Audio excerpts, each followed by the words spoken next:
Boa noite, Simone.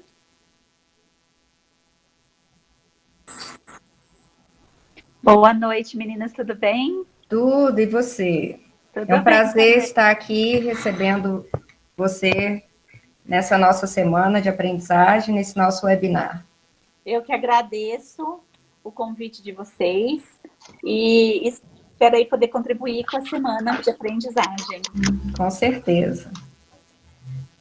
Bom, eu vou dando início, enquanto isso as pessoas vão entrando. Nós já temos 5 minutos. Então, boa noite, pessoal, boa noite a todos os participantes dessa semana de aprendizagem Pergunte aos Especialistas. Hoje nós continuaremos a semana e com o objetivo de entender melhor a questão da aprendizagem na equipe multidisciplinar, né, com enfoques diferentes. Nós teremos, assim como ontem, uma explanação com os profissionais, e só que hoje nós faremos um pouquinho diferente. Nós temos hoje como professora convidada a professora doutora Simone Capellini. Então, a professora Simone, ela terá 20 minutos para a explanação, e ela vai falar hoje conosco sobre o RTI, e depois as professoras convidadas vão respondendo as perguntas também de vocês. Vocês, durante a fala, já podem colocando as perguntas no chat, e nós vamos respondendo no final, na medida do possível. Se vocês quiserem direcionar a pergunta para um especialista específico, vocês finalizem, por favor, que essa pergunta será direcionada ao especialista.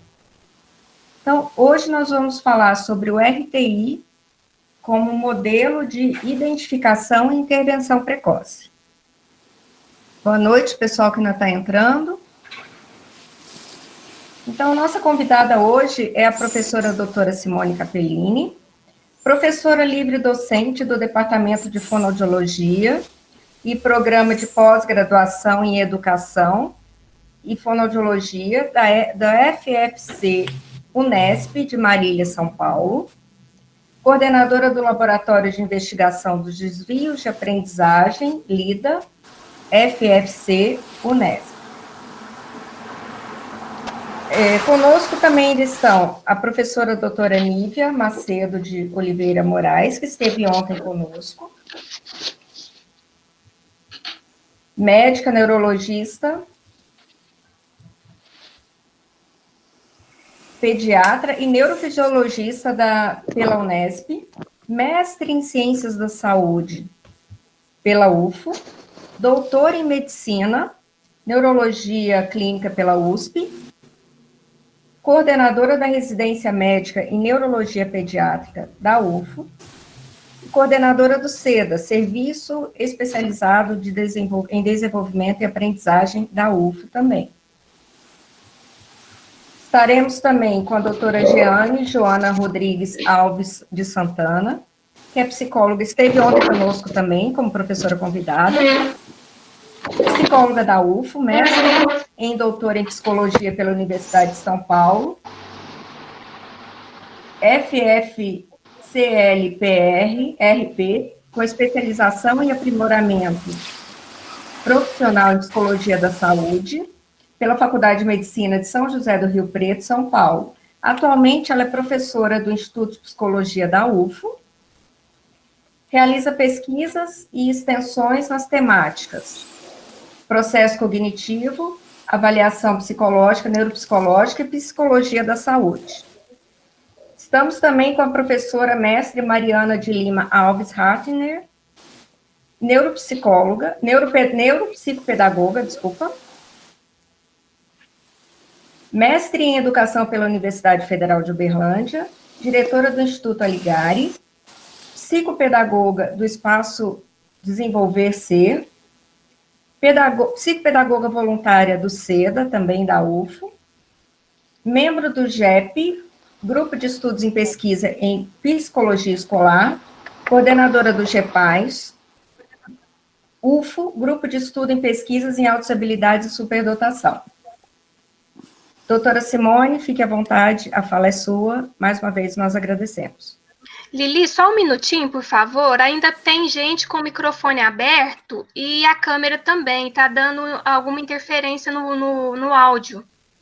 A gente pede novamente para vocês desligarem, por favor. Simone, eu já estou colocando a sua aula, já, tá? Tá, muito obrigada. Se você quiser ir se apresentando até o... Tá, muito obrigada. Muito obrigada, Mari. Eu gostaria de iniciar agradecendo o convite e dizer que é um prazer estar aqui com essa equipe, discutindo na Semana de Aprendizagem as questões relacionadas ao RTI. Para quem não me conhece, eu sou a professora doutora Simone Capellini, eu sou professora do Departamento de Fonoaudiologia, coordeno o Laboratório de Investigação dos Desvios de Aprendizagem, também da Unesp, e sou professora dos cursos de pós-graduação em Educação e em Fonoaudiologia da mesma instituição. É nessa universidade que nós estamos trabalhando já desde 2006 com as questões de implementação do modelo de resposta à intervenção em rede pública e privada, não só da cidade de Marília, mas também de outras regiões e de outros estados até, né? Então, eu acho que depois as meninas podem colocar a experiência que elas tiveram com o modelo, né? Porque Uberlândia também se tornou um polo, né, de estudos na área do modelo de resposta à intervenção. Então, eu vou falar um pouquinho para vocês, né, nesse tempo que nós temos disponível, do que é, na verdade, né?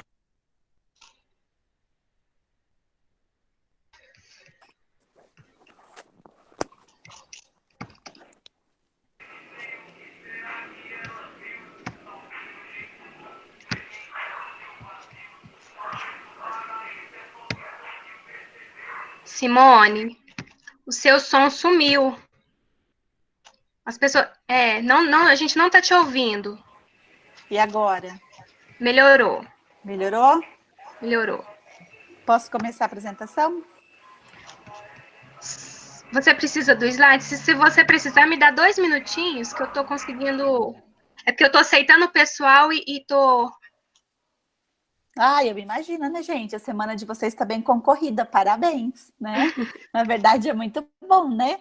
Saber que as pessoas querem aprender mais com relação às questões aí de aprendizagem, não só com relação à dislexia, né? Mas também aos outros transtornos do neurodesenvolvimento. Então, essa iniciativa, né? Ela foi uma iniciativa aí maravilhosa. Então, vocês só têm que receberem os meus cumprimentos, né? E uma honra estar aqui com vocês nessa semana, né? Então, eu acho que eu posso começar sem slide, aí quando você começa, a hora que você conseguir, você coloca para poder adiantar aqui, a gente não perder tempo, né? Com as outras apresentações também. Então, olha só. O modelo Deixa eu fazer um teste aqui, porque já está pedindo para compartilhar, para ver se vocês vão ver a tela. Só um minutinho.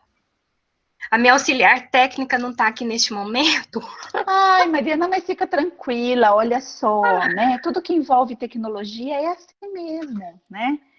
Tudo acontece da forma que tem que acontecer, fica tranquila.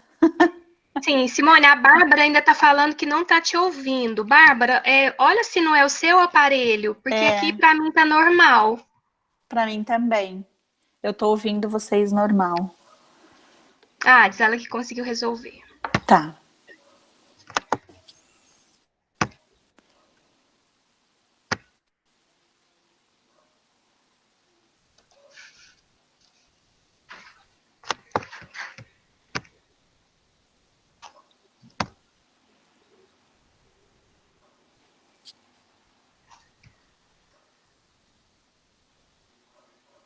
Apareceu alguma... peraí.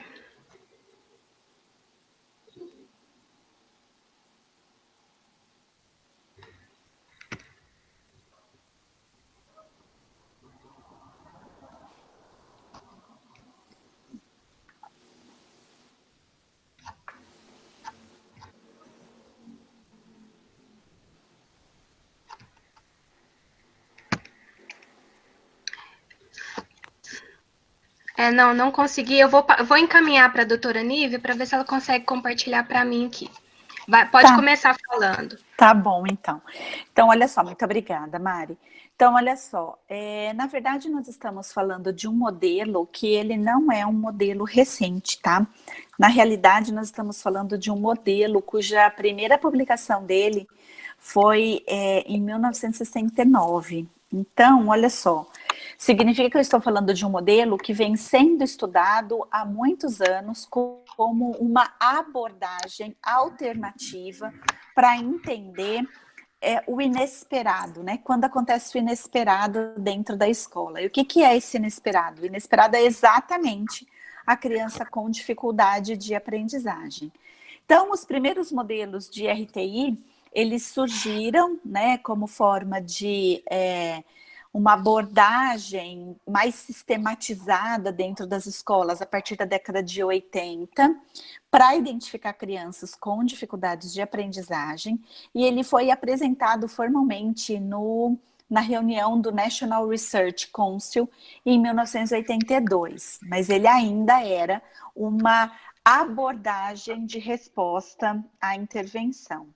Então, o objetivo desse modelo, dessa abordagem, era determinar se o ambiente em que a criança estava inserida, ou seja, o ambiente escolar, ele pode ser transformado em um ambiente produtivo de aprendizagem para aquelas crianças chamadas de risco para dificuldades de aprendizagem. Então, esse modelo foi determinado, foi denominado inicialmente como modelo de prevenção em 3 camadas, né? Então, o que vem a ser, na verdade, este modelo dentro dos seus objetivos prioritários? Veja, ele tem como primeiro objetivo diminuir a incidência do que a gente chama de falso positivo, ou seja, onde as avaliações elas são realizadas de forma imprecisa e você identifica erroneamente uma criança como tendo uma dislexia, quando na verdade ela tem só uma dificuldade de aprendizagem. Por outro lado, ele também busca como objetivo diminuir a incidência de falso negativo, ou seja, quando você identifica uma criança que tem dificuldade de aprendizagem, como sendo, na verdade, uma criança com desenvolvimento normal. E isso a gente entende muito bem aqui, né? Que é aquela história do espera mais um pouquinho, porque a criança vai aprender. E como terceiro e último objetivo dele é o critério para o diagnóstico da dislexia. Mas isso envolve o quê? Envolve o fato de que a falta de resposta a uma intervenção sistematizada dentro do âmbito escolar já pode te anunciar a presença de uma criança que tenha falta de resposta à intervenção. Então, nesse momento, o que a gente precisa tomar muito cuidado? Entender que as crianças com dificuldades de aprendizagem, elas precisam necessariamente ser submetidas a intervenções que são baseadas em evidência científica, para só depois eu pensar na falta de resposta à intervenção educacional delas, se realmente essa criança é uma criança que possa ter o quadro de dislexia. Então, olha só, no modelo de resposta de intervenção, é muito comum ele ser identificado pelo triângulo, ok? Por que o triângulo? Porque a base dele vai ser mais larga e as outras partes, né, as outras 2 partes, elas vão ser um pouco mais finas, né? Então, nesse modelo, significa que eu tenho uma grande chance de, quando eu identifico crianças de risco para problemas de aprendizagem, eu encontrar um grande número de crianças do meu grupo classe, como tendo defasagem no que a gente chama de habilidades preditoras para alfabetização, e com isso, o que vai acontecer é a necessidade de se utilizar uma intervenção que nós chamamos de instrucional, né? Ou seja, eu vou ter uma criança dentro dessa sala de aula que é de risco para problemas de aprendizagem, sendo submetida a uma intervenção onde o professor vai ser tutoriado por um profissional, seja ele da fonoaudiologia educacional, da psicopedagogia ou da psicologia educacional, dependendo aí de quais habilidades que estão sendo checadas nesse rastreio. Logo depois, né, desse rastreio, onde você identifica nesta primeira camada um número muito grande de crianças com defasagem, e isso é até esperado que aconteça, porque as nossas crianças vêm de meio sociocognitivo-linguístico muito diferente, que vai acontecer, né? Essas crianças, elas são submetidas a essa intervenção por 4 meses e depois de 4 meses elas são novamente submetidas ao rastreio. Nesse segundo rastreio, o que pode acontecer e o que vai acontecer certamente é uma diminuição desse número de crianças, né? Ou seja, eu tenho uma redução do número de crianças que ainda apresentam risco em comparação ao primeiro rastreio. Então, mediante isso, o que vai estar acontecendo? Eu vou estar submetendo esse grupo de crianças, né, na realidade, numa abordagem mais coletiva, numa abordagem mais de grupo, onde essas crianças vão ser retiradas da sala de aula e elas vão estar sendo submetidas a intervenções que são mais sistemáticas e com maior intensidade. Logo depois de 4 meses, então, o que vai acontecer é que essas crianças são novamente submetidas a esse rastreio. E neste rastreio, eu vou encontrar realmente quem são aquelas crianças que ainda não responderam a nenhuma intervenção. Se ela não respondeu a primeira, ela não respondeu a segunda, ela ainda continua com essas habilidades que são preditoras para a alfabetização em defasagem, e aí, então, ela vai ser encaminhada para o atendimento clínico, que é fora da escola, que é onde vai começar toda a investigação que vai ser para o diagnóstico. Mas eu já sei que ela não responde ao critério de intervenção. Então, a falta de resposta à intervenção, por isso, passa a ser um dos principais critérios do diagnóstico da dislexia. Então, nesta primeira camada, é uma camada mais preventiva, instrucional. A segunda camada é uma camada mais intensa. E na terceira camada, eu já tenho uma intervenção um pouco mais intensiva, né? Porque daí eu já vou estar dentro do espaço clínico. Lembrar que na primeira e na segunda camada, nós estamos no âmbito educacional, ok? Mas na terceira camada, eu já vou estar no âmbito clínico. Então, se eu tivesse que dizer para vocês, né, didaticamente, como que é essas duas camadas, ou como seriam essas duas camadas, eu vou falar para vocês que a primeira camada, ela tem um caráter de intervenção instrucional, porque é para todos, então é o professor do grupo classe que vai estar conduzindo essa intervenção. Então, não importa ali se eu tenho crianças que são de risco ou não, para a dislexia, todos vão se beneficiar dessa intervenção. Então, eu preciso de um rastreio, né, universal para identificar quem é essa criança de risco, e geralmente essas intervenções são feitas entre 15 e 20 minutos, ou diários, ou em dias alternados, ok? Na segunda camada, o que vai acontecer é uma intervenção mais suplementar, ela é mais remediativa, ela é mais específica.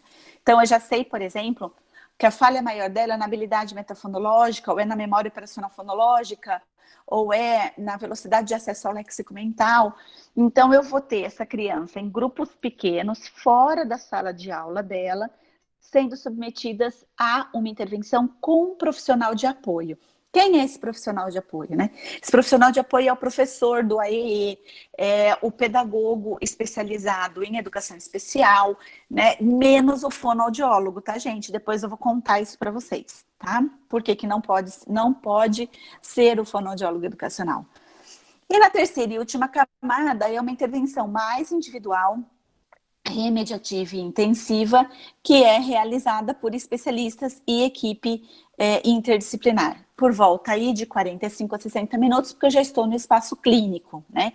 Lembrando que se eu estivesse nos Estados Unidos ou na Europa, esta criança já seria uma criança eletiva para educação especial. Por quê?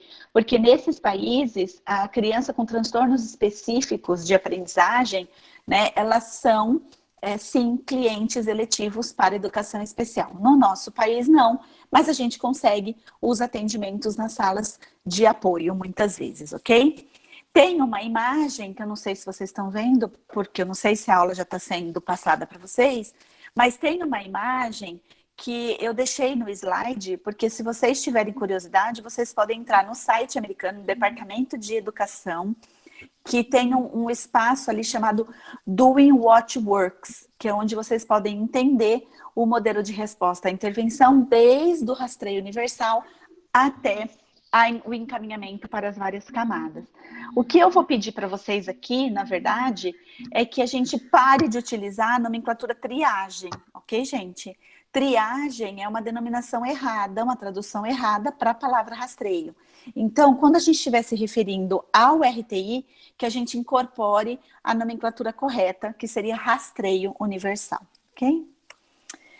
Então, olha só, desmembrando um pouquinho mais o que são essas camadas, então, o objetivo da primeira camada, né, seria reduzir a incidência de dificuldades iniciais de leitura, realizando uma intervenção precoce e preventiva, né, de forma coletiva dentro da sala de aula. Então, o que eu quero ali é minimizar ao máximo essas dificuldades de aprendizagem. Na segunda camada, eu já quero verificar o progresso do meu estudante. Isso é uma coisa muito importante, gente. Guardem bem essa palavra, né? Aliás, duas palavras: progresso e monitoramento, né? Porque o RTI, na verdade, ele faz exatamente isso. Acompanha o progresso da criança ou faz o monitoramento desse progresso através de gráficos, né? Onde o professor, ele consegue visualizar como que a criança está desenvolvendo nas habilidades ou não. Tá bom? O que torna essa criança de risco maior para o diagnóstico de dislexia. E uma outra coisa importante é que traz, na verdade, uma necessidade de se pensar numa sistematização de avaliações, né, para que a gente consiga fazer esse monitoramento. Então, é uma forma de você controlar se essas intervenções elas estão sendo eficazes ou não para que as minhas crianças reduzam as dificuldades de aprendizagem. Na terceira camada, o que vai acontecer, né? Eu vou ter uma avaliação e uma intervenção onde eu vou utilizar múltiplas fontes de recurso e de dados para entender melhor essa criança. Por isso que a terceira camada ela é feita na clínica, né? Porque eu preciso de um suporte maior, né? Então, eu preciso de avaliações complementares, eu preciso de protocolos mais específicos para saber com relação às dificuldades que essa criança tem, se está só no nível dos preditores ou não.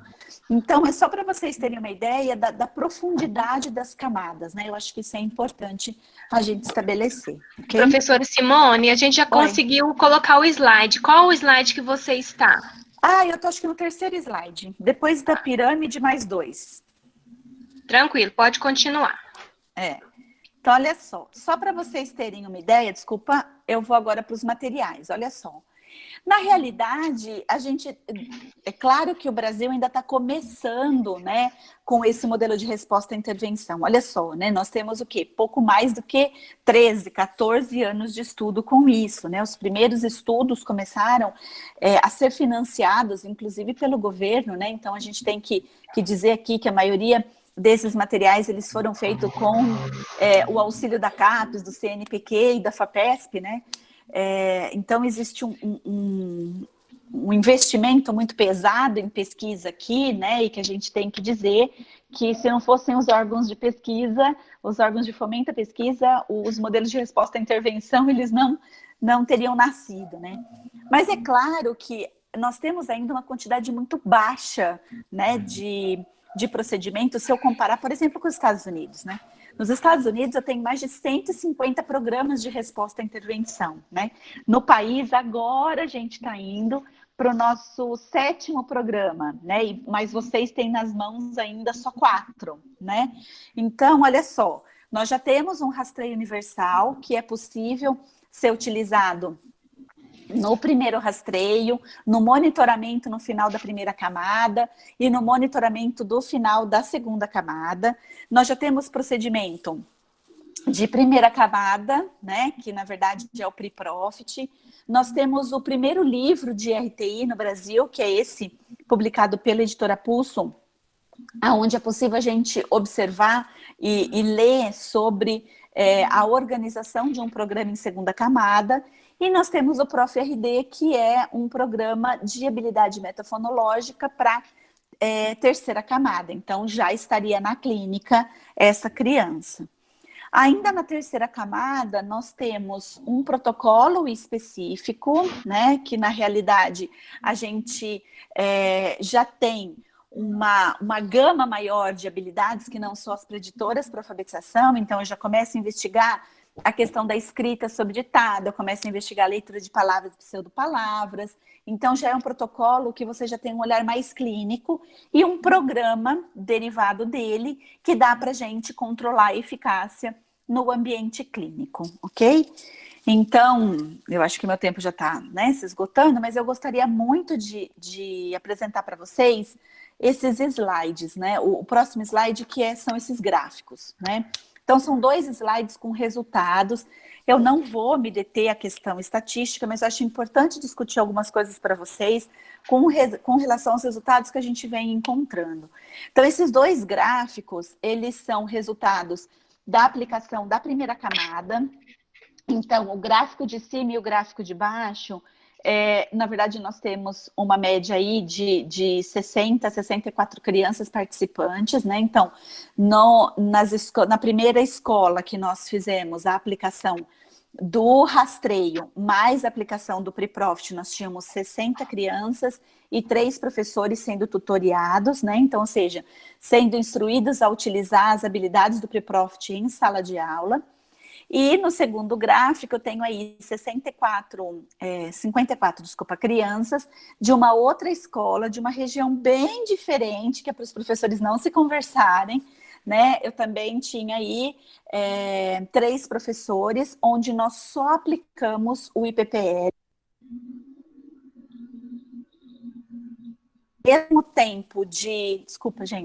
No mesmo tempo que durou a aplicação do Pre-Profit, né? E na realidade, o que a gente observa nesses 2 gráficos? Então, no gráfico de cima, eu tenho a aplicação do IPPL, a instrução dos professores, e aí eu tenho a pós-testagem com o IPPL.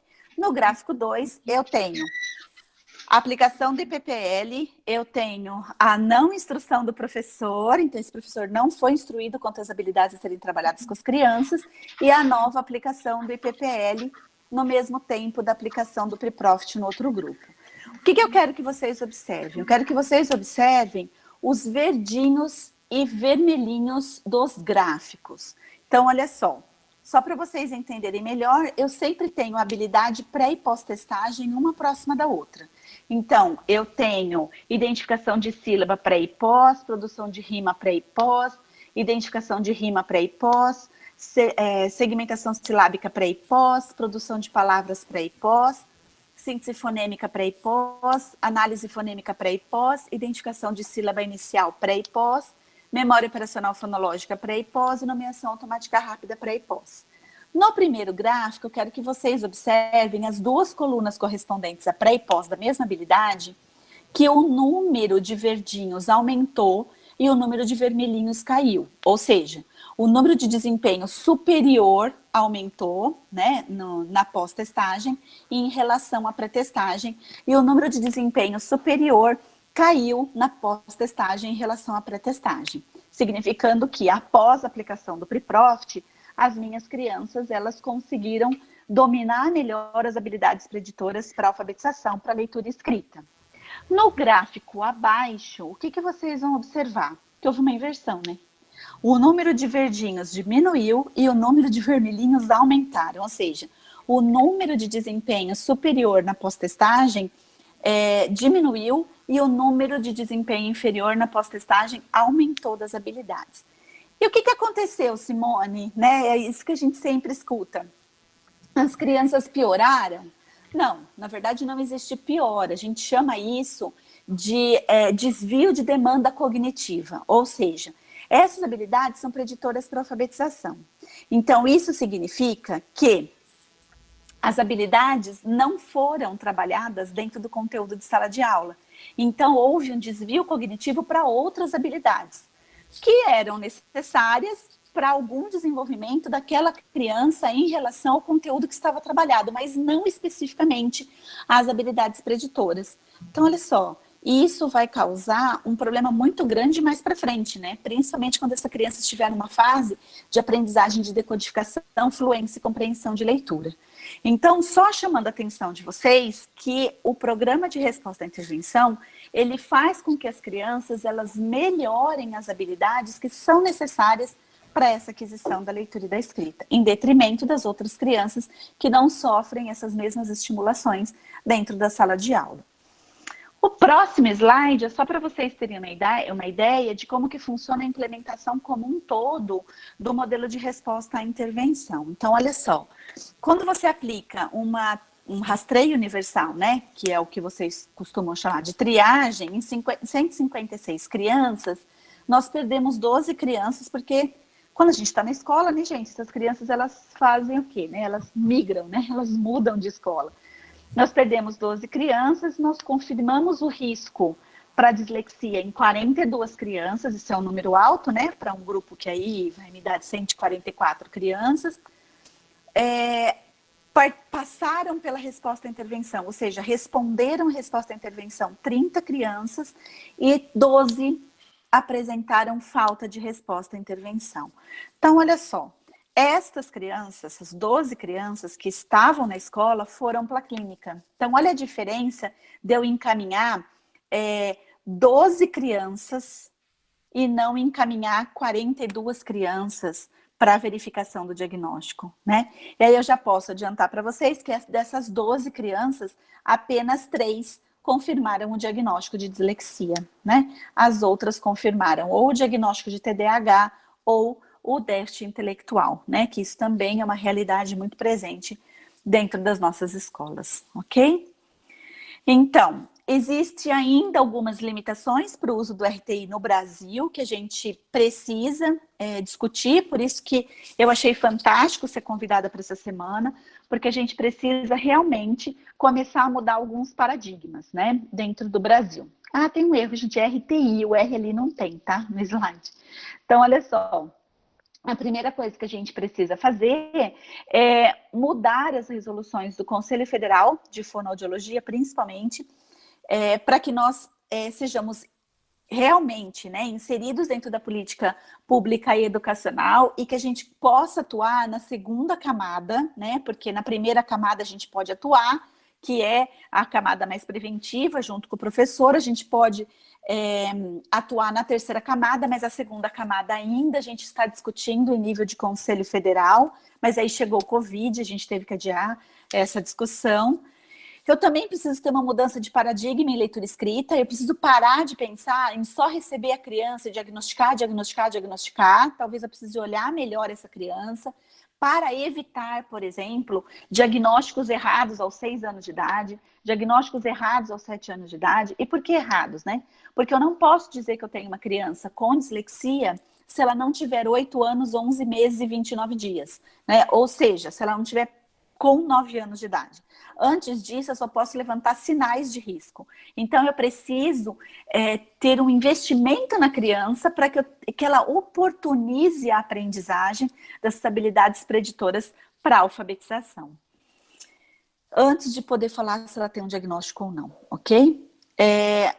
De um outro ponto de vista, eu preciso ampliar o conhecimento do modelo de RTI, por isso que eu gostei muito de estar aqui discutindo com vocês, porque ele ainda é pouco conhecido, e ele ainda, infelizmente, é pouco conhecido dentro da fonoaudiologia educacional, né? E isso precisa mudar. Eu tenho ainda poucos procedimentos de rastreio, nós temos basicamente 5 procedimentos de rastreio, sendo que apenas 2 são direcionados a crianças de risco para problemas de leitura. Então, eu preciso ter mais instrumentos até para poder avaliar melhor essa criança com relação a risco de outras questões, né? Então, risco de problemas atencionais, risco de problemas motores, risco de problemas cognitivos, enfim, não é só o que nós temos hoje, né? Com relação aos preditores para alfabetização. E, por último, eu preciso começar a ter procedimentos de avaliação que sejam não só centrados no diagnóstico individual, né?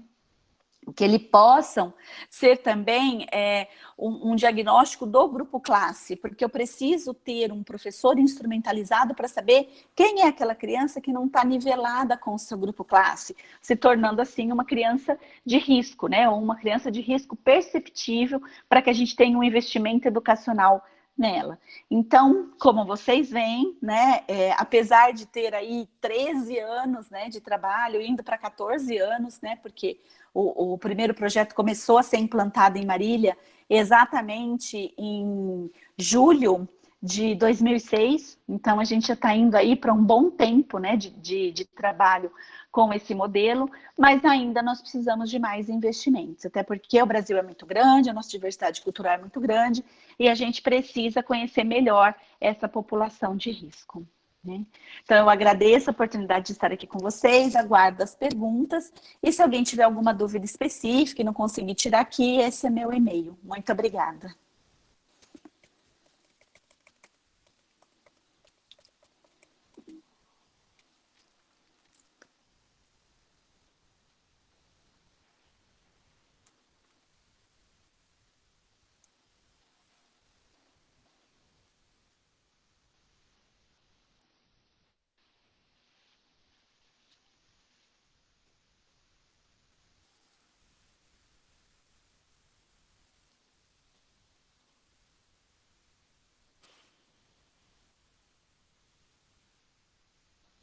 Mari?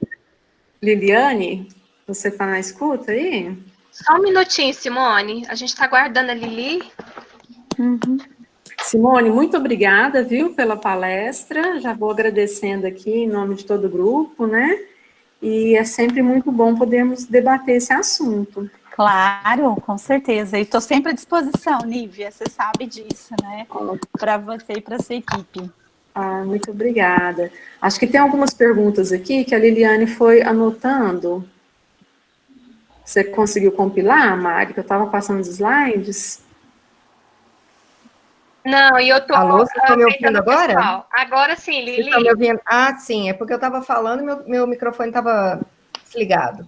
Ok. Gostaria de agradecer à professora Simone, né, um tema tão importante aqui, de conhecimento que precisava ser até mais amplo, né, entre os fonoaudiólogos, pedagogos, psicopedagogos, profissionais da área que atuam com a dificuldade de aprendizagem. Então, foi ótimo esse tema para trazer para a gente com mais esclarecimentos, né? Eu tenho algumas perguntas, eu gostaria de saber primeiro se as professoras que estavam ontem conosco gostariam de fazer uma colocação inicialmente, antes de eu começar as perguntas. Doutora Nívia?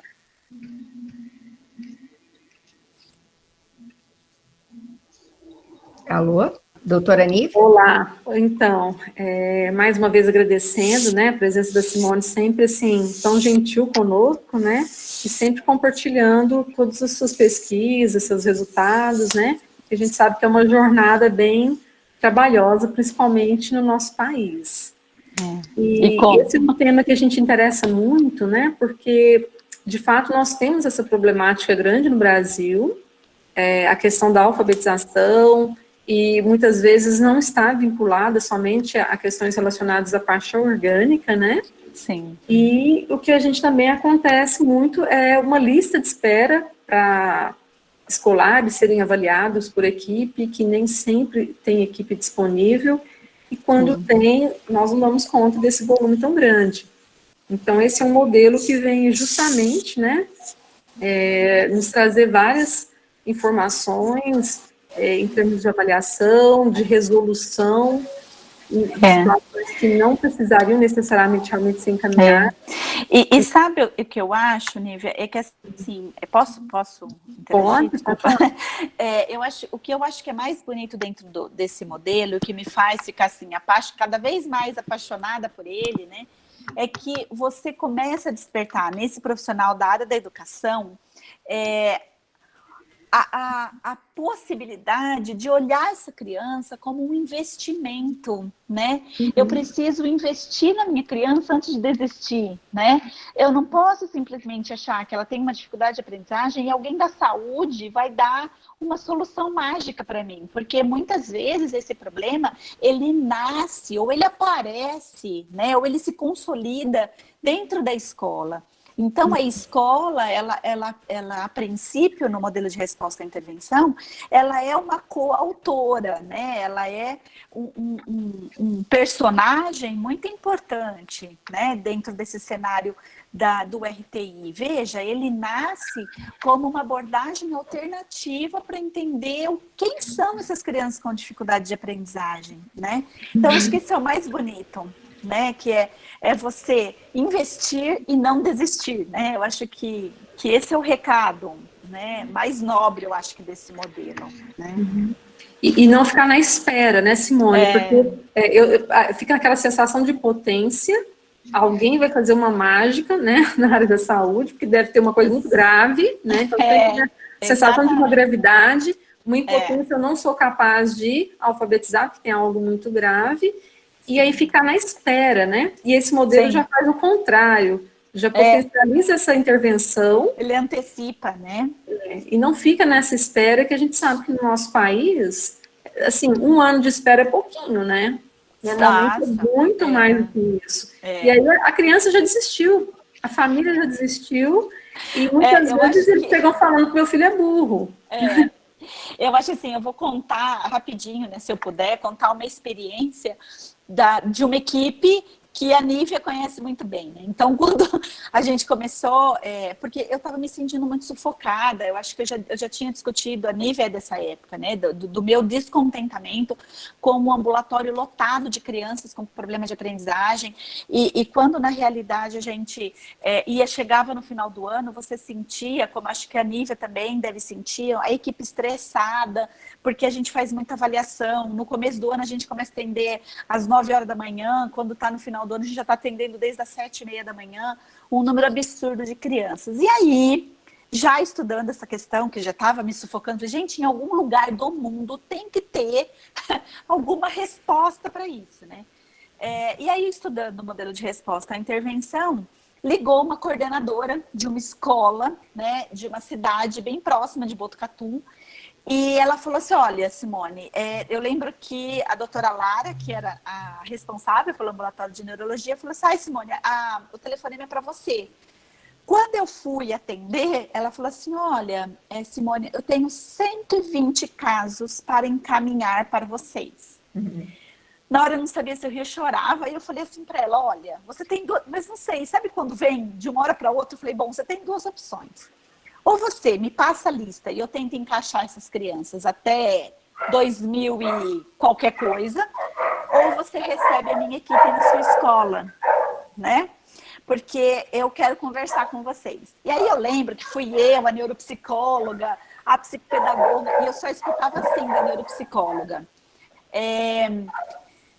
Eu não vou atender 120 crianças. O que você está fazendo é uma loucura, né? Aí eu falava, não, calma, por dentro eu falava, isso tem que dar certo, tem que dar certo. E aí eu cheguei para a coordenadora e falei, né? Olha, vamos pensar em primeiro intervir com essa criança, para depois a gente ver se realmente elas têm alguma dificuldade mais grave. E a coordenação topou distribuir as crianças em atividades semanais, que na verdade ainda não era nenhum dos programas, era bem rudimentar. Quem fazia as atividades eram as estagiárias de pedagogia, que eu fiz, né, a capacitação e a formação, e depois de 4 meses nós voltamos lá. Gente, o mais interessante é que das 120 crianças, só ficaram 5 crianças que realmente não responderam à intervenção. Então, veja, né? Olha o que na verdade a gente está trazendo de reflexão, né? De que realmente a gente precisa investir nessa criança, né? Para que realmente a gente chegue a um diagnóstico correto de dislexia. E isso é tão legal que o DSM-5, depois de tantos anos de pesquisa, né, feito nos Estados Unidos e na Europa, ele mudou. Tanto que agora o critério diagnóstico da dislexia é realmente a falta de resposta à intervenção. Então, isso é uma menção direta aos modelos de RTI. Eu fiquei muito contente que isso entrou como critério diagnóstico na dislexia. Simone, é muito bonita a sua fala, porque, assim, teve um chamado, né? E você foi capaz de ter sensibilidade suficiente para ouvir esse chamado. E às vezes a gente se desespera, às vezes a gente desiste, ou às vezes a gente não tem escuta, né? Então Exatamente. você foi capaz de ouvir um chamado, na verdade foi um grito, um berro, né? Tem Não. 120 crianças. Nossa, foi aquele berro assustador, né? Foi mais ou menos isso. Foi mais ou menos isso. Então, mas foi muito bonito esse trabalho, né? E aí, realmente, a nossa neuropsicóloga não teve que avaliar 120 crianças, ela teve que avaliar só 5. Tá bom, né, gente? Tá ótimo, né? E é justamente o que o país precisa, uma coisa mais efetiva e econômica, né? Sim, e principalmente evolutiva. Porque realmente ele é de baixo custo, né? Na verdade, a gente tem algumas secretarias que estão utilizando o modelo, então eles adquiriram o material. E eu ouvi de uma secretária de educação dizendo que o gasto com o material foi infinitamente menor do que o gasto que eles iriam ter com adaptações curriculares, com encaminhamentos, com um sistema de saúde superlotado sem resposta à educação, que era o que eles já estavam passando, né? Então, acho que isso é uma coisa interessante aí da gente pensar, né? Da gente refletir. Quais as secretarias que já estão utilizando? Quais os municípios? Olha, a gente tem são 2 no Paraná, uma mais próxima, né? Uma bem próxima de Maringá, eu não me lembro o nome dela, eu posso pegar agora e passar para vocês. Mas a gente tem Brasília utilizando, a gente tem São Paulo utilizando, a gente tem, própria Marília mesmo, a gente tem Garça utilizando. Deixa eu ver onde mais que a gente tem. A gente tem Belo Horizonte utilizando. Então, a gente tem várias secretarias de educação que já estão ou se preparando ou já utilizando o modelo. Essa secretária foi dessa cidade próxima de Maringá, que é um nome diferente, mas eu vou pegar para te passar. Ah, que bom. Então, é a Secretaria de Saúde mesmo, não é um piloto? Da educação. Não, da educação. Da educação. Secretaria da educação. Ok, obrigada, Simone. Nada, muito imagina. Bom. Se tiver mais alguma pergunta, a professora Jeane, ela está aqui no chat com umas perguntas, acho que ela podia fazer diretamente. Não, pode ser. Boa noite, professora Simone. Boa noite. Boa noite. É um prazer estar aqui com vocês. Para mim é um aprendizado sempre e estou encantada aí com a apresentação. Muito obrigada. Eu que agradeço. Uma dúvida que surgiu, vamos começar lá do começo da apresentação. As camadas, você havia mencionado a respeito da participação do fonoaudiólogo e as dificuldades aí dele participar na segunda camada. Isso. Como é que ocorre esse trabalho de interação da equipe em todas as camadas? Vocês conseguem estabelecer, por exemplo, os critérios, quem será o avaliador, o que vai fazer a correção? Sim, sim. Como é que é essa organização de uma gestão assim, de pessoas dentro dessa questão das camadas? Então, assim, dentro da escola, o que a gente tem, né? A gente vai acionar não só o professor, mas a gente vai acionar também o coordenador e a equipe de profissionais que tem essa escola. Então, geralmente, essa escola pode ter o psicopedagogo e pode ter também o fonoaudiólogo educacional. Então, o que a gente faz é trabalhar com essa equipe. Então, eu vou ter, né? O meu fonoaudiólogo educacional, por exemplo, dessa escola, trabalhando com esses professores no sistema de tutoria, né? E aí instruindo, então, fazendo a tutoria semanal, porque a cada semana ele vai ser instruído com 3 novas estratégias para serem trabalhadas com a criança, e aí como ele vai distribuir isso na sua grade curricular da semana, é uma coisa que a gente discute com o professor, porque tem professor que quer fazer as 3 atividades num só dia, tem professor que quer dividir as atividades em 3 dias consecutivos ou 3 dias alternados. E aí a primeira camada, ela flui muito bem, porque, na verdade, ou o professor da sala em contraturno, ou o fonoaudiólogo educacional, ou o psicopedagogo, a gente faz o rastreio. E aí é o professor que aplica. Só que esse professor está aplicando com a tutoria, então a gente pode estar junto com ele dentro da sala de aula, né, para ajudá-lo, inclusive.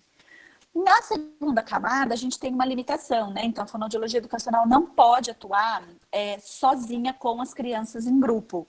Então, é aí onde a gente pede a ajuda do psicopedagogo ou do professor da educação especial ou do professor do AEE, se a escola tiver, né?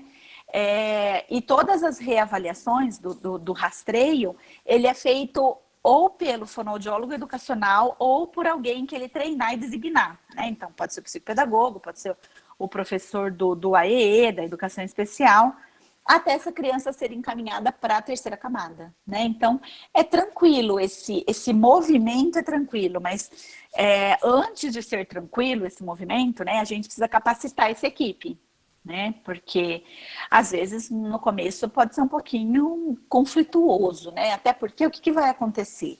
Então, eu já vou contar da experiência o que pode geralmente acontecer, né? Quando você mostra as atividades do professor, o professor fala assim, mas isso eu já trabalho dentro da sala de aula, principalmente se for rima, principalmente se for a percepção da criança, né, da relação letra-som. Por isso que, na primeira camada, quando a gente faz a tutoria, o professor tem umas fichas de monitoramento para preencher. Então, como que foi, como que ele espera que seja essa aplicação e como que realmente foi essa aplicação. Então, geralmente, o professor fala assim, né, nessa primeira ficha, nessa pré-ficha. As crianças vão entender tudo, as crianças vão fazer muito bem. Na segunda ficha, que é o desempenho real da criança avaliado pelo professor, aí o professor fala assim, olha só, eles não foram tão bem. Essa habilidade, dessa forma, não é trabalhada dentro do conteúdo pedagógico. Então, começa a lançar algumas questões de como que eu posso inserir as atividades dentro desse conteúdo pedagógico do professor, né?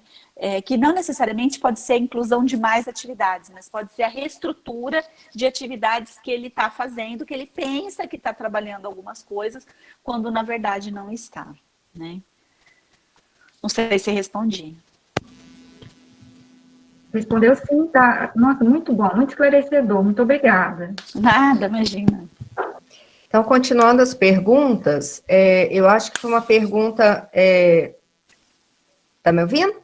Tô, pode ser, pode falar. Uma pergunta muito feita aqui no chat é exatamente quem faz o quê, né? Ficou essa confusão de qual profissional atua em qual camada, e eu acho que foi esclarecido agora. Se não, se alguém ainda tiver alguma dúvida... A gente pode tirar. Isso. A Marialda está perguntando se esse terceiro prof. RD é restrito ao fonoaudiólogo. Não, nenhum material é restrito, tá? Os materiais de RTI, eles necessariamente eles não podem ser restritos, né? Porque eles trabalham com habilidades de aprendizagem. Então, o que a gente espera é que todos vocês que trabalham com aprendizagem tenham acesso a esses materiais, né? Ok. A Cristiane está perguntando... É só um pouquinho. Agora, é claro que se tiver alguma dúvida, a gente solicita que entre em contato com o fonoaudiólogo educacional para que as dúvidas sejam sanadas, né? Certo. Ou comigo mesmo, tem um monte de gente que manda mensagem, gente, todo mundo tem meu WhatsApp, é uma coisa assim, né? Todo mundo tem meu e-mail, pode mandar que a gente responde, sem problema. A Cristiane está perguntando até que idade essas intervenções podem ser aplicadas? Até 8 anos, 11 meses e 29 dias, né? Aí, a partir desta idade, agora eu já passo a pensar em quem é a criança que não respondeu as duas intervenções anteriores, e aí eu começo a pensar realmente que eu tenho um quadro de dislexia, então eu vou para avaliações que realmente são de crianças com dislexia, né? Ok. A Márcia, ela está perguntando se o ideal não seria que os programas escolares privilegiassem essas habilidades preditoras. Ai, Márcia, sim, né? Mas olha só, a gente está tentando, né? Mas olha só, num país onde você tem uma base nacional curricular que não conversa com a PNA, né? Que é o Plano Nacional de Alfabetização, fica um pouco difícil, né? A gente tenta, né? Mas quando não é possível, né? Mas sim, a resposta é sim. Mas mesmo que fosse, né? Por exemplo, nos Estados Unidos, essas habilidades estão dentro, né, do currículo deles.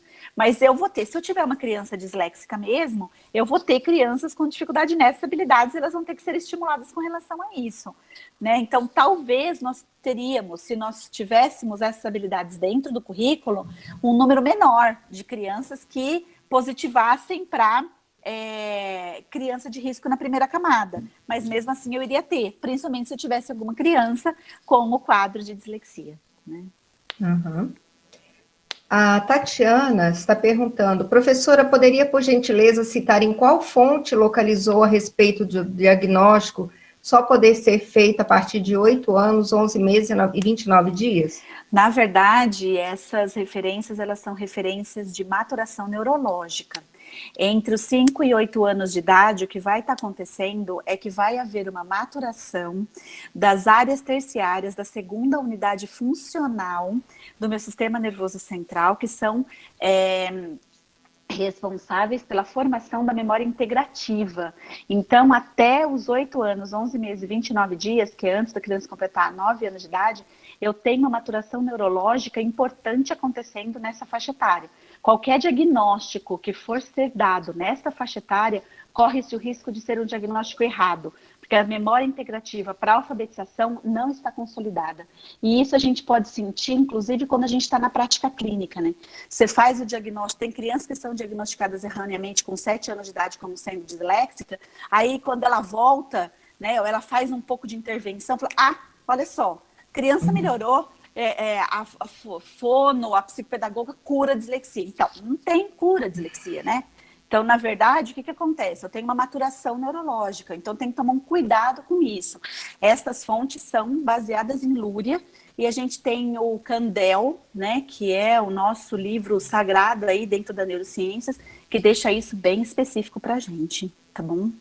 Talvez a doutora Nívia queira comentar alguma coisa, mas na verdade é isso que a gente encontra, né, em todos os livros neurológicos, né?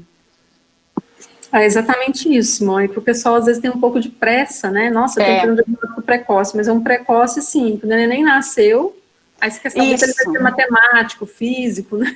Exatamente. Não está no momento, a gente tem as janelas de oportunidade, porque a gente não pode deixar de oferecer o estímulo, ele é essencial, mas ele precisa ser oportuno. Então não adianta a gente querer antecipar o estímulo ou o diagnóstico, se ainda não existe essa maturidade suficiente. Então, criança no primeiro ano escolar, impossível você falar que tem dislexia, e muitas vezes a gente recebe, né, o encaminhamento de menino de 5, 6, 7 anos, com a suspeita de dislexia, sendo que ele, na verdade, está no momento, né, na janela de oportunidade para desenvolver aquela função, né. Então, é isso mesmo, a gente tem que dar essa oportunidade. E pelo DSM também, a gente considera que tem que ter, no mínimo, 6 meses de intervenção específica, para que a gente realmente consolide, né, essa possibilidade diagnóstica, além da questão da faixa etária. Então, mesmo uma criança mais velha, mas se ela não foi submetida a uma intervenção que a gente considere suficiente, né, também não é possível fechar o diagnóstico. Né? Que é o que acontece com as crianças de 9 anos de idade, né, que chegam e não tiveram nenhuma oportunidade de estimulação. Eu já fechei essa fase de maturação neurológica, mas ela não teve nenhum investimento. E ontem eu apresentei um slide bem interessante, mostrando que mesmo um trabalho, né, norte-americano, que mesmo um adulto não alfabetizado, se ele é submetido ao processo de alfabetização, consegue desenvolver então uma leitura, né, suficiente, ele consegue ativar da mesma maneira as áreas cerebrais como aquele que foi alfabetizado durante a infância. Então existe essa plasticidade. Qualquer momento a gente pode recrutar, né, mesmo que foi uma pessoa que foi privada por algum motivo, ou social, ou até mesmo uma doença crônica que impossibilitou ele estar frequentando uma escola e tudo, a gente tem essa possibilidade, sim, é claro que quanto antes melhor, né, mas a gente vai ter facilidades, porque a gente vai ter mais recrutamento de memórias, né, de conteúdos e áreas cerebrais que foram ativadas precocemente, mas a gente consegue ter essa plasticidade, Já na dislexia, a gente já não consegue ter a mesma resposta, porque as conexões são outras, né? A gente tem uma limitação já funcional importante. Mas é importante lembrar disso, que a qualquer momento a gente também pode investir, né? Claro, né? Claro. Nossa, investimento sempre, né? E uma das coisas que eu acho que é importante é que o cérebro da criança com dislexia, ele é muito plástico, né? A gente tem que acreditar nisso, né? Que apesar das limitações que ele tem de processamento da informação por conta de um fluxo sanguíneo mais baixo nas áreas que tem para o Pareto Hospital, a gente precisa investir nessa criança para que o hemisfério direito tome conta aí das habilidades que não estão conseguindo ser realizadas pelo hemisfério esquerdo. Tem vários estudos mostrando isso, né? Então, a gente precisa acreditar na reabilitação, né, gente? A gente precisa acreditar na estimulação, né? E uma área muito importante que é recrutada é a área das funções executivas. Tanto que a gente vê nos exames funcionais que ativa muito mais do que as crianças que não têm a dislexia durante o processo de leitura. Então, aquela que tem a comorbidade com TDAH é um problema, né? Porque a função executiva ela é muito, muito recrutada para essas crianças, tanto que elas, assim, gastam mais tempo, elas se esforçam, mas elas tentam utilizar os recursos que ela tem. Se não é aquela área de decodificação primariamente, ela faz uma série de buscas, né? Então, é muito importante a gente também conhecer o que ela tem de bom, de potencial, né? E eu acho que isso o modelo de resposta à intervenção te dá. Você conhece exatamente quais são as habilidades e quais são as dificuldades dessa criança, né? Quais são os pontos fortes e quais são os pontos fracos. Né? E a neuropsicologia fazendo parte também, né? Quando a gente já pensa num serviço já na terceira camada, né? Essa avaliação neuropsicológica também ela é bastante robusta para auxiliar na intervenção também, né? Eu acho fundamental, né? Depois, quando vai para a terceira camada, a equipe vai ser fundamental nesse processo. Né? Ok, obrigada. Mais alguma pergunta, Lili? Tá, sim, continuando, estão me ouvindo? Sim. A Leide Isabel, ela está perguntando como tornar esse modelo acessível para as escolas, o que precisa ser feito? Na verdade, as escolas elas precisam entrar em contato, né, com as instituições que fazem ou que conhecem no modelo de RTI. Se você é de Uberlândia, eu indico vocês procurarem a equipe da doutora Nívia, né, procurarem a Carol, procurarem a Mari, porque são pessoas que trabalham com esse modelo e que pode ajudar na implementação desse modelo na sua escola ou na sua secretaria, né? Mas também, se precisar de apoio, pode entrar em contato com a gente, se bem que nós lá da Unesp de Marília, a gente está sempre em contato com o pessoal que está organizando esse seminário, o pessoal da UFA, com a doutora Nívia, com a Mari, com a Carol, e a gente está sempre junto, né, justamente para poder ajudar na implementação. Mas vocês têm uma equipe que pode ajudar muito vocês aí pertinho. Né? Ok. A Maria Goretti, nossa parceira do SEDA, também, ela está dizendo parabéns, sou amante dessa proposta, e ela está comentando de patrocínio, que tem uma escola piloto, que tivemos um resultado fantástico no IDEB. Depois de implementarmos, mas infelizmente ficamos somente com essa escola, mas é maravilhoso. A gente conhece o trabalho deles, é muito eficaz, é um trabalho muito lindo também, né? Obrigada, Maria Goretti. Maria Goretti, olha só, depois eu vou pedir o seu contato, porque nós estamos fazendo um livro que é sobre as evidências do modelo de RTI em diferentes locais do país. Então, nós vamos certamente convidar você e a sua equipe para poder fazer um artigo contando, né, na verdade, essa experiência. Porque esse livro vai ser o primeiro livro que vai mostrar as evidências do RTI pelo Brasil. Ok. Várias pessoas perguntando sobre cursos, se existem cursos online, e a Camila, ela está perguntando se existe alguma proposta de treinamento e disponibilização do programa de RTI via Ministério de Educação.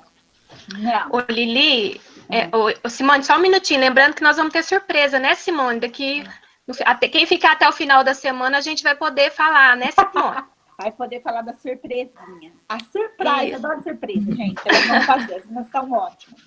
Mas olha só, não tem nenhuma proposta via Ministério da Educação, mas existem cursos de treinamento, sim, né? Na verdade, o LIDA faz os cursos de treinamento. Até então, os treinamentos, eles não eram online, mas agora vai passar a ser, né, gente? Então, a gente está estudando o modelo e a proposta de como tornar um treinamento viável de RTI online. Então, em breve, na verdade, se vocês acompanham o meu Facebook, que é Simone Capellini, ou o Infolida Simone Capellini, vocês vão ficar sabendo aí das datas para os cursos de RTI, tá bom? Ok. O Fernando, ele gostaria de perguntar sobre a introdução dessa técnica no curso de pedagogia.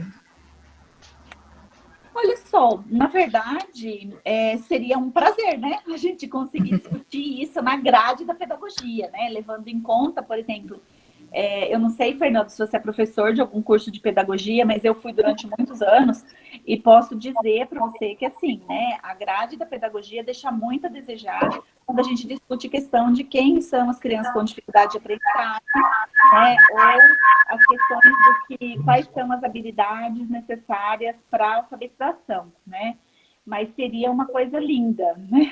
Eu iria adorar ver isso numa grade de um curso de pedagogia, porque, infelizmente, os cursos de pedagogia hoje não estão voltados para isso, né? Infelizmente. Professora, está me ouvindo? Oi, tô. Pode falar, Fernando. Então, é porque, assim, eu atuo, né, no curso de pedagogia da UFO, lá em Tuiutaba, e no curso, o curso ele é muito pouco voltado para esses aspectos da alfabetização, da aquisição da escrita, e muito focado em outros elementos. E assim... Na verdade, a gente forma um professor gestor, né?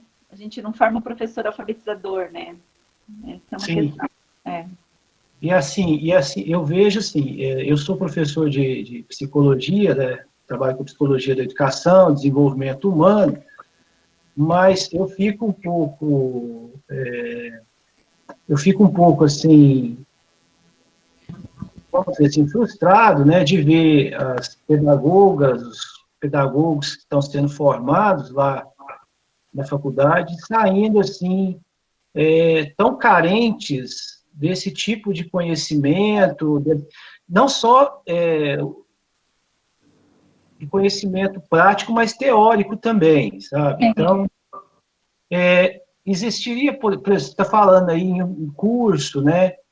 Existiria uma proposta, por exemplo, talvez de um curso que fosse voltado para a formação do pedagogo, assim, um curso de extensão, né, alguma coisa, porque lá eu não tenho espaço, ainda mais sendo psicólogo, para mudar a realidade, assim, das prioridades do curso.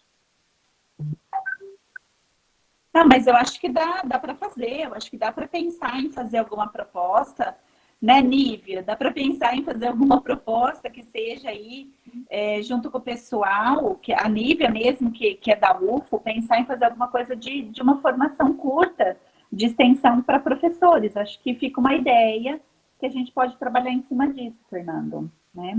Talvez é um dos caminhos, né? Sim, Fernanda, a gente pode deixar essa porta sempre aberta, né? Estamos tentando parcerias cada vez maiores dentro da própria universidade, né? E o curso de pedagogia, com certeza, é o nosso... Nós temos um olhar muito carinhoso por vocês, né? E você faz parte, Fernanda, estamos juntos. Doutora Nívia, a gente participa das nossas discussões também. Nós podemos falar um pouquinho da nossa experiência no RTI aqui em Uberlândia? Claro. Pode falar. Boa noite, pessoal. Mari falando aqui com vocês, psicopedagoga. E eu vou contar um pouquinho para vocês como que está o RTI hoje aqui em Uberlândia, né? Como a Simone disse, se vocês tiverem interesse né? Vocês podem me procurar, né? A gente está com uma equipe reiniciando, né, doutora Nívia, o trabalho que a gente começou lá atrás. A gente teve uma parceria, né, na primeira versão que a gente tentou implementar o RTI aqui. Inclusive, a gente conseguiu fazer algumas orientações, tanto no Estado quanto na Prefeitura, mas por questões políticas, a gente sabe que muda a gestão e aí o cronograma é totalmente alterado. Então, desde o ano passado, nós estamos com uma equipe nova no SEDA, né? Eu tenho uma equipe de psicopedagogas que estão comigo, juntamente com a Liliane Fono, né? Nós fizemos uma capacitação em patrocínio, inclusive a gente queria mandar um beijo, Gabriela, Gorete, Aparecida, que nos atenderam muito bem, né? Elas já fazem um trabalho lá em patrocínio, então nós fomos até lá. Elas vieram até Uberlândia, fizeram uma capacitação, né, no CEMEP, primeiro, a gente participou e depois a gente foi para lá também fazer uma nova capacitação. Então, nós estamos no SEDA fazendo esse atendimento já com um grupo piloto que nós começamos, e eu, particularmente, estou desenvolvendo um grupo piloto também em uma escola, para poder testar os materiais, para poder testar também a técnica, né, aqui com as meninas, né, que eu fiz a formação com elas aqui.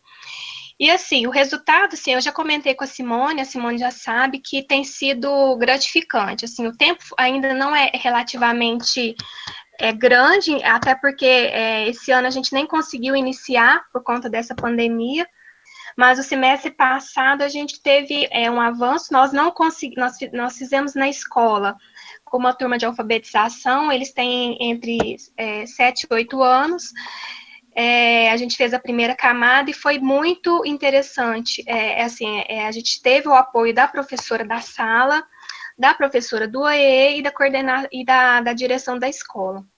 Então, foi muito produtivo esse trabalho. A Liliane, ela faz o acompanhamento da parte fonológica, né, toda a questão fonológica ela nos auxilia. A Simone também tira minhas dúvidas, a Gabriela também tira minhas dúvidas.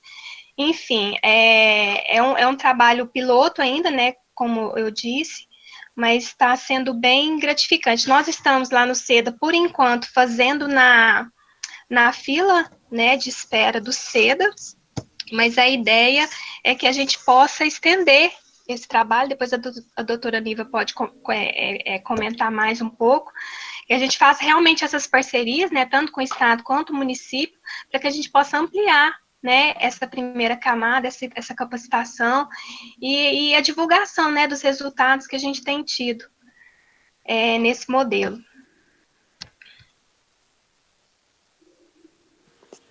Então, Simone, não sei se você entendeu que nós estamos fazendo uma adaptação por aqui também, né?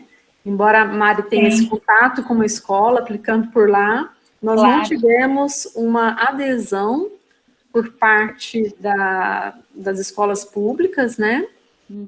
Não das escolas em si, mas, na verdade, da Secretaria de Educação. E aí nós estamos nós estamos chamando de primeira camada, porque não fizeram intervenção nenhuma, né? Mas em grupos de pacientes que estão em lista de espera e que iriam aguardar por longo tempo para conseguir as avaliações da equipe. Claro. Então, nós fizemos essa adaptação e podemos, inclusive, comentar sobre essa necessidade que tivemos, né?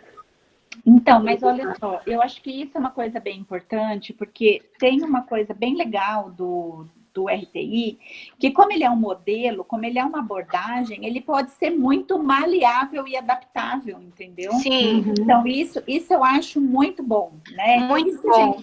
Por isso que a gente não pode confundir ele com método. Né? Sim. Porque ele é muito mais flexível e tudo cabe dentro dele, né?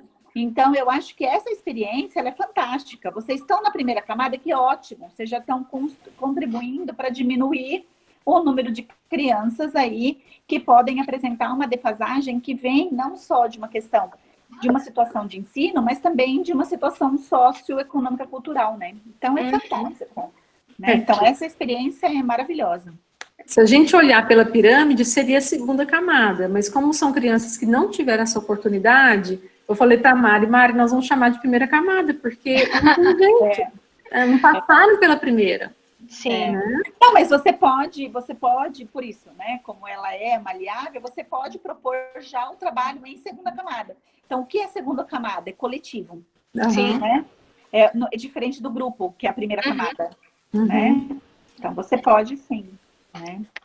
E Então, justamente por ele ser maleável é que a gente está fazendo esses testes, né? Inclusive do material, porque o que a gente percebe aqui, Simone, que os pedagogos, eles têm muito medo, eles aliam o RTI à questão fonoaudiológica, né? Eles confundem muito isso. Então, assim, há esse bloqueio, há essa meio que, não vou usar RTI porque é coisa de fono. Não vou usar isso. E assim, a gente está tentando mostrar, através do nosso trabalho, que não tem nada a ver, é uma questão de desconhecimento, né? De um modelo que é muito sensível a nós pedagogos também. Eu acho que, na verdade, não é nem uma questão fonoaudiológica. Eu acho que é uma questão relacionada a método. Porque quando você trabalha diretamente com a questão fonológica, as pessoas falam assim, isso daí é método tradicional, isso daí é método fonológico. Não, gente, olha só, ele só vai estar trabalhando a base fonológica do sistema de escrita do português que tem a base alfabética. Então, assim, não tem como fugir disso. Aliás, se a gente parasse de fugir disso, a gente não teria tantas crianças com problema de aprendizagem como a gente tem hoje, né? Então, assim, a maioria das nossas crianças, elas têm um problema real de alfabetização, porque a gente nega para elas o conhecimento da relação letra-som, que faz parte do meu sistema de escrita. Então, isso não é uma questão de método fonológico ou não, isso é a base da minha língua, né? E eu preciso que o meu professor entenda isso, né? Então, acho que é uma questão de desconhecimento teórico do que é você ter uma alfabetização baseada em evidência científica, porque ela é baseada no sistema de escrita da língua portuguesa, né? Acho que essa é uma questão importante de discutir, né? Simone, nós temos aqui participando conosco a Maria Goretti, então, que é a coordenadora na cidade de Patrocínio, né, de um centro também que tem tido essa experiência importante aí com a RTI, e eu gostaria de chamá-la para fazer uma pergunta para você em relação ao Plano Nacional de Alfabetização. E ela me mandou, eu falei assim, olha, agora eu acho que é muito interessante discutir com a Simone. Goretti, acho que você estava com o seu microfone ligado, você está na escuta? Bom, vocês estão me ouvindo? À vontade, sim, sim.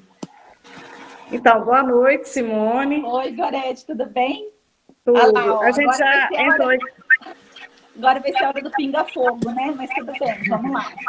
Então, antes eu quero comentar com você que a gente já teve em contato, né, algumas vezes, porque quando a gente implantou o RTI, né, a gente teve um pouco de dificuldade na hora de fazer o gráfico, então eu e a Gabriela entrávamos em contato com você.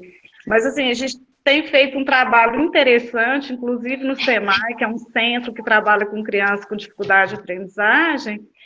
No primeiro semestre que a gente implantou, a gente conseguiu dar 40 altas. Né? Foi fantástico. Então, no Plano Nacional de Alfabetização, né, já veio dizendo sobre a implantação do método fônico nas escolas, né?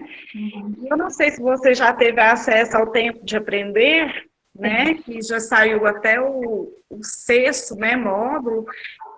Ele trabalha a proposta do RTI, né? Na verdade, ele segue, né, até aquele caminho do IPPL, mas, na verdade, a gente vê que o professor vai trabalhar a intervenção sem ter feito o rastreio, né? Eu não sei se você teve acesso, mas a gente vê, assim, que tem tido, assim, muitas ideias boas, né, em relação à questão das atividades, mas, assim, o dia que eu assisti os módulos, eu fiquei um pouco preocupada, até entrei em contato com a doutora Nívia, porque eu falei, como implantar um programa sem o treinamento com os professores? Como que você tem visto Isso. Olha só, muito preocupada, né? Porque olha só, eu acho que a gente tem que tomar um cuidado muito grande, porque a gente tem duas realidades, né, Gorete? Uma realidade que é o meu professor estar acostumado já com a BNCC, certo? Que, na verdade, fala de questões de competências e habilidades, mas não toca em absolutamente nada das questões que a PNA toca, né? E agora a PNA que vem com a orientação de se fazer a implementação de uma outra metodologia de alfabetização que o meu professor não está familiarizado, né? Muito pelo contrário, a gente está vindo de um trabalho de desconstrução da questão fônica, né? Então, eu fico muito preocupada quando, por exemplo, me dizem que o meu professor ele vai ser capacitado online, né? Ou ele vai receber o material, ou ele vai ter uma base para imprimir material para utilizar. Eu não vou ter material didático para esse professor se basear. Então, assim, a minha preocupação é: o meu professor não vai fazer. Ele não vai fazer. Porque ele não está... Eu já ouvi isso. Eu não vou fazer. Eu não vou fazer por quê? Por que eu vou fazer? Por que eu vou pegar uma coisa pronta e fazer? Eu não posso criar? Onde está o livro que vai me dar a sustentação teórica disso? Eu não tenho. Né? Então, o meu professor, ele está desconfiado, Gorete. E eu vou falar uma coisa para você. Eu também estaria, né?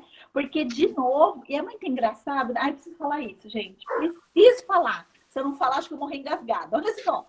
A gente criticou tanto, quem é da educação vai lembrar disso, a Gorete vai lembrar disso.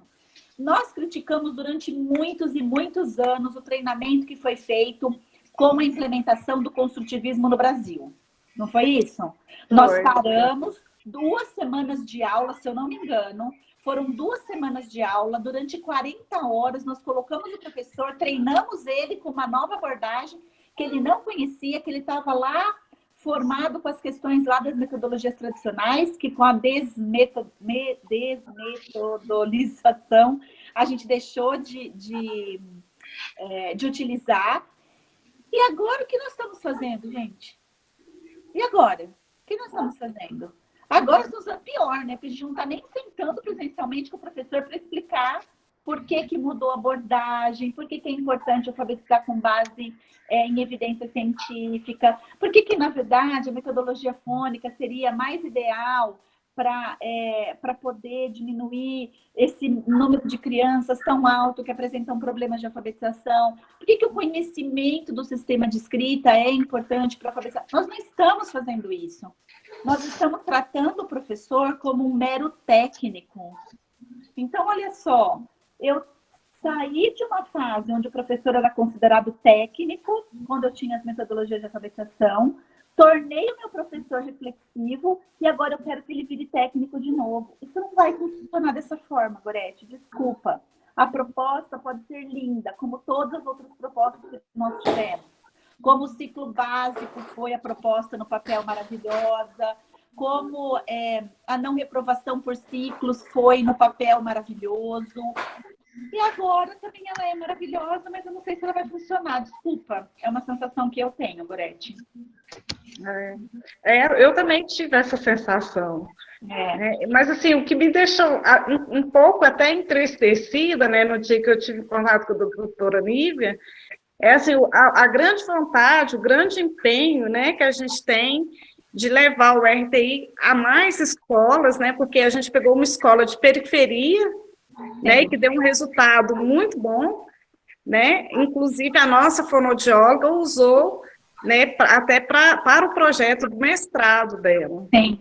Uhum. Vai ser fantástico, eu te dou os parabéns, nossa, amo o RTI, para mim tem que plantar em todas as escolas de Patrocínio. Eu conto com isso, viu?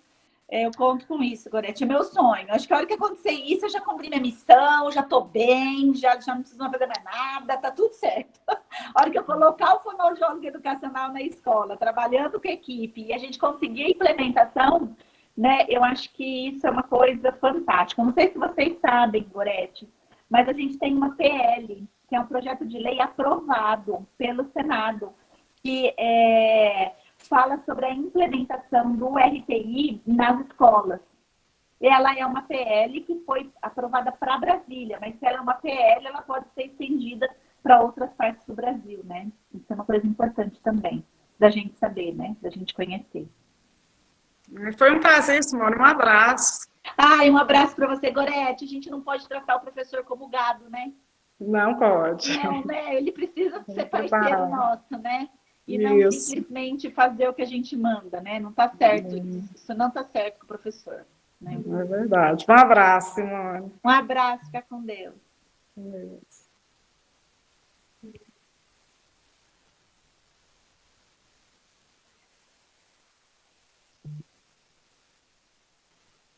Tudo bem, gente? Mais alguma pergunta? Obrigada, Gorete. Tem muita gente no chat perguntando onde adquirir o material. Na Booktoy. A Booktoy tem todos os materiais. Se vocês quiserem, depois eu passo uma lista para a Mari, ela disponibiliza para vocês, mas talvez ela vai deixar para falar isso só na hora da surpresa. Não sei como é que ela vai fazer isso, mas eu posso disponibilizar, né? A Fabiana, ela está perguntando como o trabalho da motricidade pode contribuir para o desenvolvimento da escrita. Olha, não sei se você sabe, mas a gente tem vários programas de RTI nos Estados Unidos para trabalhar a motricidade, principalmente motricidade fina, né? Na verdade, existem vários programas, porque lá eles levam muito a sério a questão da escrita manual, né? Apesar de vocês ouvirem que os Estados Unidos está acabando com a escrita manual, isso não é verdade, tá, gente? Na alfabetização das crianças dos Estados Unidos, a gente usa a gente usa as fichas caligráficas, onde a gente, na verdade, faz todo o movimento, apesar de eles não usarem a letra manuscrita, eles usam aquela letra script, mas que mantém o mesmo ponto de junção, né, para a formação das palavras. Então, se insere principalmente no trabalho de motricidade de função motora fina, tá bom? Então, ele é muito importante para o desenvolvimento não só da escrita, mas para o desenvolvimento das funções executivas também, né? Porque se a gente for pensar na representação neurológica da mão, ela está inteira, né, no meu córtex frontal. Então, a gente deixando de trabalhar a questão da função motora fina dentro de sala de aula, nós estamos deixando de trabalhar as funções executivas de organização e planejamento, além, né, da questão da memória operacional visoespacial, que é muito importante para a questão da escrita. Então, esse trabalho é fundamental, tá bom? Deixa eu só falar. Vem aí, a gente está trabalhando, né, num programa que é de estimulação precoce para crianças de primeiro e segundo ano, que pega a questão percepto-visomotora. Então, acho que essa é uma coisa bem legal, né? Com certeza. A Liane, ela está dizendo que, na verdade, o RTI ajuda muito esse trabalho de estimulação e na ansiedade da família. Ela diz que isso acalma a família também. Sim. Sim. Porque você fala para a família assim, olha, ele é uma criança de risco, que pode positivar ou não para uma dislexia. Vamos esperar, mas é um esperar vendo a melhora da criança. Né? Ou então é um esperar vendo que a criança está sendo estimulada e ela não está respondendo. Então, isso gera até uma melhor compreensão do que é a dificuldade da criança. Isso mesmo. A Tamara, ela diz que ela é professora no AEE e percebe... o que ela percebe em relação aos colegas de profissão do primeiro ano de alfabetização é que eles ficam aflitos com o diagnóstico. Sim, sim. Ficam, né? Na verdade, isso realmente dá uma angústia, né? A gente quer saber o que a criança tem. A gente tem que dar um tempo de espera também para isso, né? A gente tem que ver o que a criança responde ou não. Inclusive, já que você é professora do AEE, você sente isso também na criança com deficiência intelectual. A gente também precisa investir nessa criança para saber o quanto de resposta que ela vai me dar antes de falar. Aí, ó, é uma criança com deficiência intelectual, vai ter as suas limitações. Mas quais limitações, né? Preciso estimular para poder saber, né? Mas essa angústia do diagnóstico existe mesmo. A Tatiane está dizendo que existem crianças que não receberam estímulo nessa fase de oportunidade e vêm ao consultório encaminhado pela escola por volta do 6º ano, com 11 ou 12 anos. Isso muito frequente, né? Mesmo, isso é muito frequente, né? E aí vai depender muito. Então, e aí é que entra uma outra questão, mas que daí é uma questão de diagnóstico, né? Daí a gente tem que ter um cuidado melhor para avaliar, maior, desculpa, né? Maior e melhor, né? Vamos dizer assim, para avaliar. Por quê? porque essa criança já desenvolveu mecanismo compensatório, essa criança já desenvolveu mecanismo adaptativo e corre o risco de você não chegar no diagnóstico por conta dessas adaptações, mas é uma criança que teve que sobreviver ao meio de ensino com todas as dificuldades. Então, a nossa responsabilidade no diagnóstico, ela acaba sendo maior. É isso mesmo. Uma pessoa perguntando se essa proposta poderia ser implantada em escola particular. Sim. Aliás, a maioria das nossas pesquisas, elas são feitas simultaneamente em escola pública e particular, que é aquilo que eu falo sempre, né? A escola pública é minha paixão, mas a escola particular é minha obrigação, né? Eu preciso saber o que acontece na escola particular também. E as escolas particulares recebem muito bem o modelo, né? Uhum. A Marialda, ela está dizendo que aqui a maioria das escolas não trabalham essa base fonológica. Elas ensinam um pouco da consciência fonológica, porém, mais a questão silábica. E as habilidades fonológicas ficam a desejar. Pois é. E aí a gente vai ter bastante problema na hora da decodificação, da fluência de leitura e compreensão, né? Então a gente precisa equilibrar isso, né? Da mesma forma que eu trabalho as questões silábicas, eu também preciso trabalhar as fonológicas, porque a unidade mínima da fala é a sílaba, mas a unidade mínima da escrita é a letra. E a letra faz uma correlação com o som. Então, a minha criança precisa, pelo menos, saber segmentar sons, porque a segmentação fonêmica, né? Então, a criança conseguir fazer at, o, é uma habilidade prioritária para desenvolvimento da fluência e decodificação de leitura, né? Sem isso, é claro que a minha criança vai falhar, né? Uhum. A Carla está perguntando se depois da intervenção da segunda camada, qual protocolo de avaliação utilizamos? O IPPL ou o cognitivo linguístico? A gente utiliza na escola o IPPL para poder enviar os resultados do IPPL para a clínica, e na clínica a gente utiliza o cognitivo linguístico para crianças em fase inicial de alfabetização. Okay.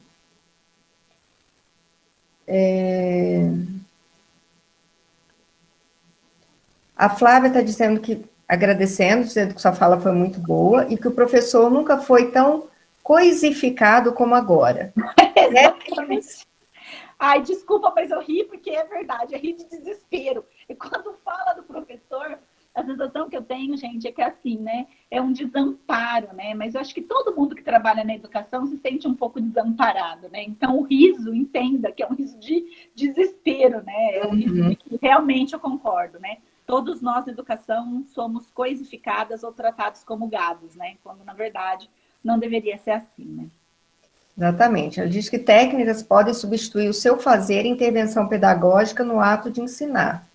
Que essa ideologia venha de forma reforçada na literácia familiar.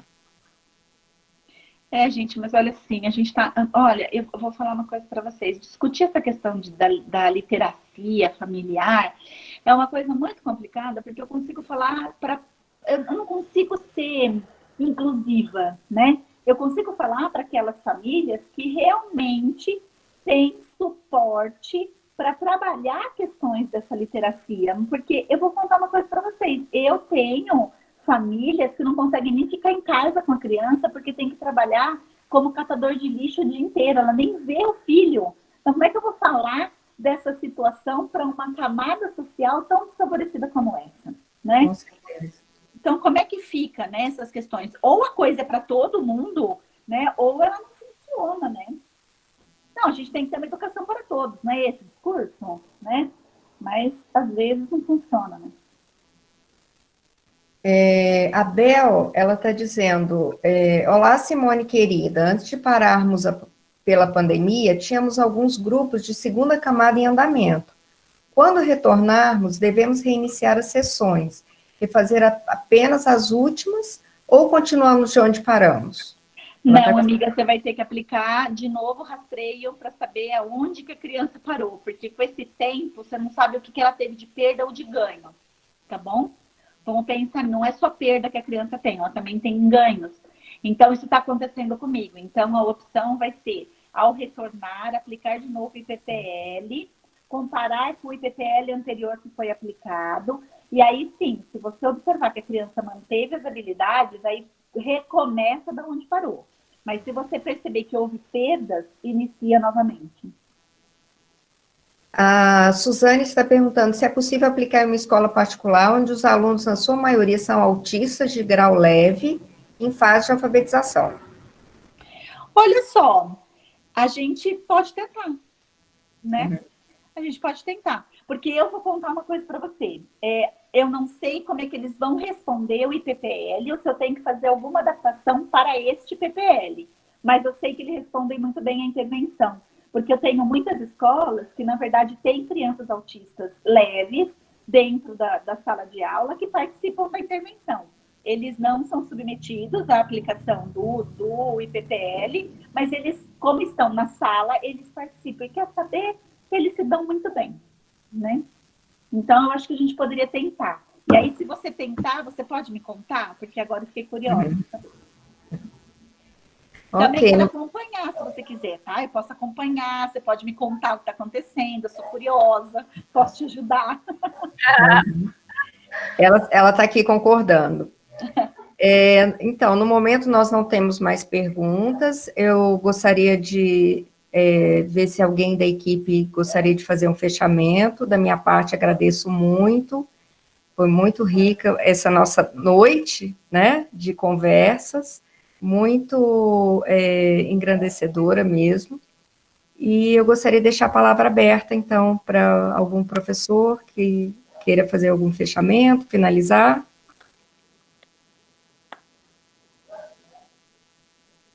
Doutora Nívia?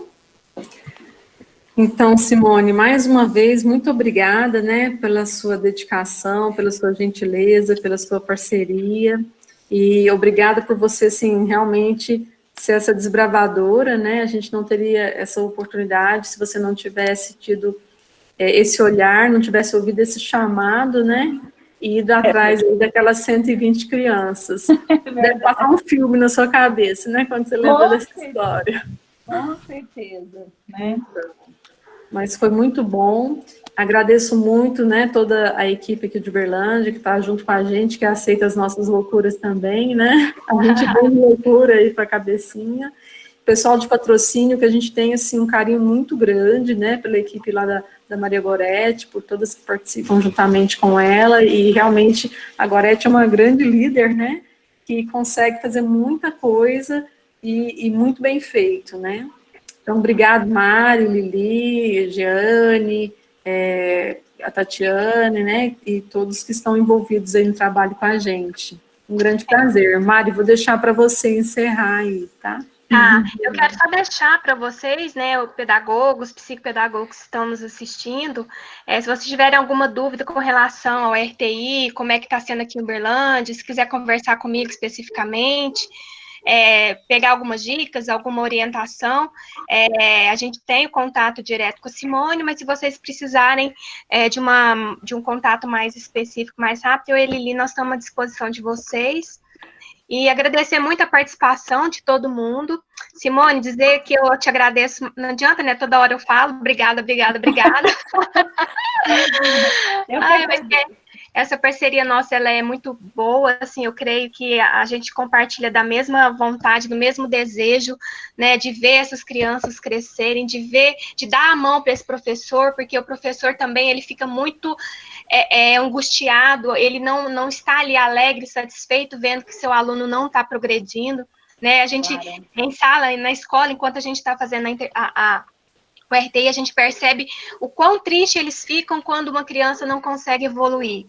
Então, assim, quando acontece de a gente dar alta para alguma criança, a gente vê a alegria no olho dele também. Então, a gente tem esse amor pelo professor, independente de ser fonoaudióloga, de ser psicopedagoga, nós somos amantes da educação e da aprendizagem, né? Então, a gente acredita realmente que todo mundo consegue aprender, basta a intervenção específica, né, Simone? Então, muito obrigada, e a gente se encontra em breve. Queria agradecer imensamente o convite de vocês, a gente vai se encontrar em breve. Queria mandar um beijo no coração de vocês pela oportunidade de estar aqui discutindo um assunto que é a minha paixão, né? Então, muito obrigada por tudo, por esses momentos, e espero que a gente se reveja brevemente. Com certeza. Bom, pessoal, um abraço, boa noite e até amanhã, hein?